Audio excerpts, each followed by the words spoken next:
Greetings YouTube, I am making this video to show evidence, one after another, of an existing agenda to establish global government superior to that of every system of governance on this planet. I want to start off with Dr. Carol Quigley's 1966 book, Tragedy and Hope, page 7. Over here we see the words of Michael L. Chadwick, whose introduction of Dr. Carol Quigley's Tragedy and Hope is found in the initial portions of the book.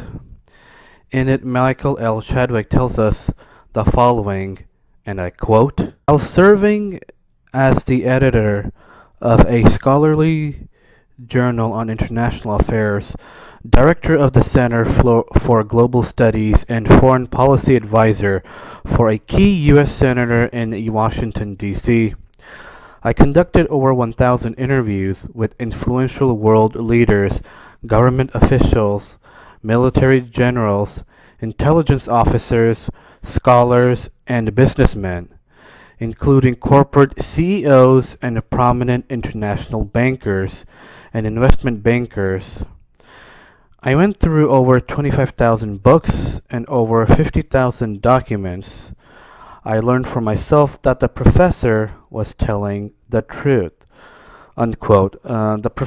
Just for additional clarification, the professor who Michael is talking about is no other than Dr. Carol Quigley.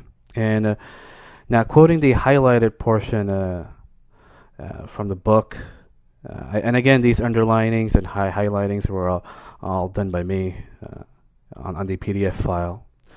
Anyways, Michael L. Chadwick, and I quote, "There really is a world system of financial control in private hands that is able to dominate the political system of each country and the economy of the world.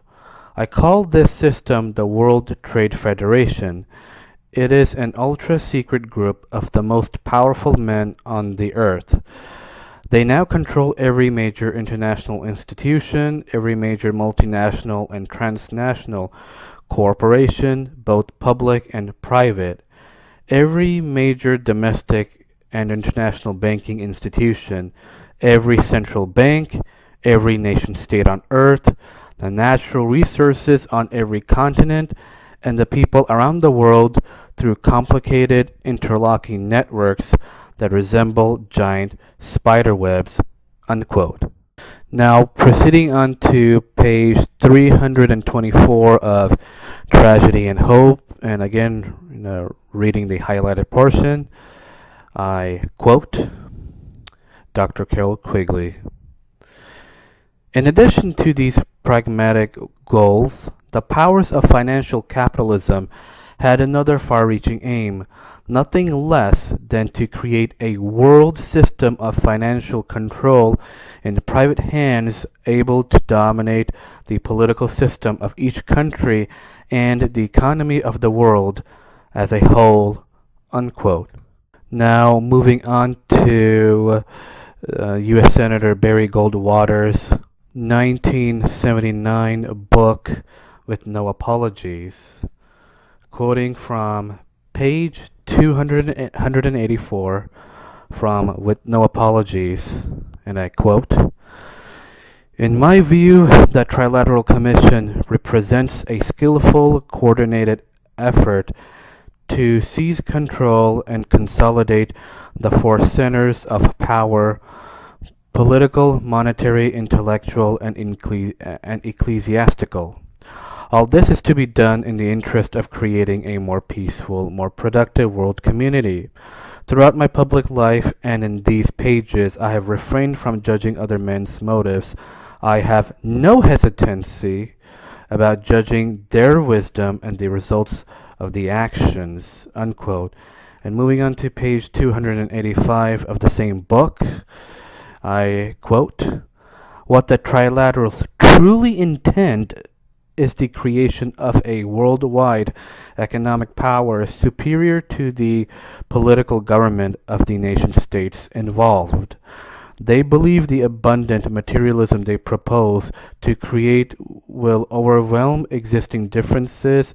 As managers and creators of the system, they will rule the future, unquote. And these are the words of U.S. Senator Barry Goldwater. And so now I'm going to move on to Gary Allen's, or actually I should say the late Gary Allen's 1976 book, The Rockefeller Files. And for those of you who don't know Gary Allen was a American investigative journalist. While he was alive, and well, he passed away. So, anyways, this is his 1976 book, The Rockefeller Files, and I quote, "The involvement of the Rockefellers with the media has multi implications. One is that the Rockefeller gang's plans for monopolistic world government are never discussed in the machines of mass information. The media decides what the issues will be in the country," unquote. So yeah, one last time, this is an American investigative journalist writing this book in 1976 called The Rockefeller Files, further backing the assertions of U.S. Senator Barry Goldwater and Dr. Carol Quigley. Now, these writings were written decades ago, but now look at these writings and what these gentlemen are saying about this globalist agenda, and now look at what the CIA is telling us in this modern day age. And the CIA website, and the article is titled NIC Chairman, the CIA and the New World Order. And going all the way down to this paragraph here. Anyways, what I've done is I've taken a I've taken the whole thing here and basically copied and pasted in Word, and even zoomed in more and added my own underlining, font increase, bolding, and capitalization emphasis on this whole paragraph. So I'm going to post a link of this article in the description section. If you want to read this thing in the article, you can, but right now in this video I'm basically gonna read this thing, this paragraph here, in the format that I put it in on Microsoft Word. Okay, and so the article from the CIA website, and I quote, "First, a networked global economy will be a net contributor to increased political stability in the world. U.S. national interest will increasingly be tied to our dependence on global networks that ensure the unrestricted flow of economic, political, and technical information, as well as people, goods, and capital, which, by the way, is my definition of globalization."